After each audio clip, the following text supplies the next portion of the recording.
अस्सलामुअलैकुम।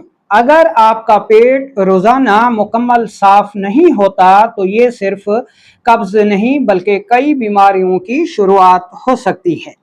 आज मैं आपको एक ऐसा आसान घरेलू नुस्खा बताऊंगा जो बहुत से लोगों में आंतों की सफाई में मददगार समझा जाता है।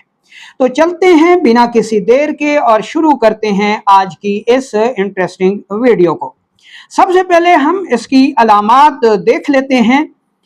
सुबह पेट मुकम्मल साफ ना होना, सख्त या खुश्क पाखाना आना, गैस और पेट का फूलना, पेट में भारीपन या बेआरामी का होना, भूख कम लगना और वॉशरूम के बाद भी पेट मुकम्मल साफ ना होने का एहसास होना।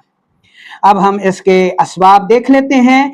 पानी का कम या ज़्यादा इस्तेमाल करना, फाइबर वाली ग़िज़ा कम खाना, वर्जिश या जिस्मानी सरगर्मियों की कमी, फास्ट फूड का ज़्यादा इस्तेमाल, रफ़ा हाजत की ख्वाहिश को बार बार और लंबे अरसे तक रोकना और बाज़ दवाएं या बाज़ तिब्बी बीमारियां इसका अहम सबब हैं।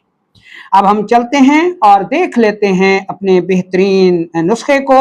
इसमें हमें पहले नंबर पर तेज़ पात चाहिए। इसका मिजाज गुद्दी उजलाती है, ये आंतों की सुस्ती दूर करता है, दाफे गैस है, दाफे कब्ज़ है। हमारी होम रेमेडी की दूसरी चीज़ है सना मक्खी। इसका मिजाज गुद्दी असाबी है, ये आंतों की हरकत तेज करके इनमें रुके हुए फासिद मादों को खारिज करती है, दाफे गैस व दाफे कब्ज है। हमारी होम रेमेडी का तीसरा जुज़ है पुदीना खुश्क। इसका मिजाज गुद्दी उजलाती है, ये मौलिद सफरा है, तेजाबियत को कम करता है, जिससे मैदा और आंतों की जलन ख़त्म हो जाती है। इन तीनों चीज़ों को साफ सुथरा बराबर वज़न लेकर इंतहाई बारीक पाउडर कर लीजिए और 1 से 2 मरतबा बारीक कपड़े से छान लीजिए। अब आता है तरीका इस्तेमाल। तो आधी चम्मच चाय वाली दिन में 3 बार खाना खाने के बाद पानी के साथ इस्तेमाल करें।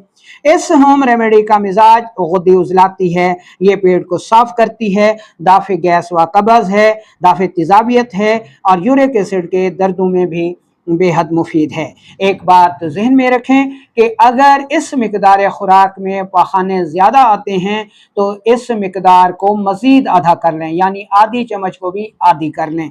और अगर इस मिकदार खुराक से कब्ज़ नहीं टूटती तो इसको ज़्यादा भी कर सकते हैं। याद रखें कि कब्ज़ की बहुत सी वजूहात हो सकती हैं, इसलिए अगर ये मसला मुसलसल रहे, खून आए, शदीद दर्द हो या वज़न तेज़ी से कम हो रहा हो तो अपने मुआलिज से ज़रूर मशवरा करें। अगर आपको ये वीडियो पसंद आई हो तो इसे फॉरवर्ड करें ताकि दूसरे लोग भी इससे फ़ायदा हासिल कर सकें। इसी से इजाज़त दीजिए। अल्लाह निगहबान।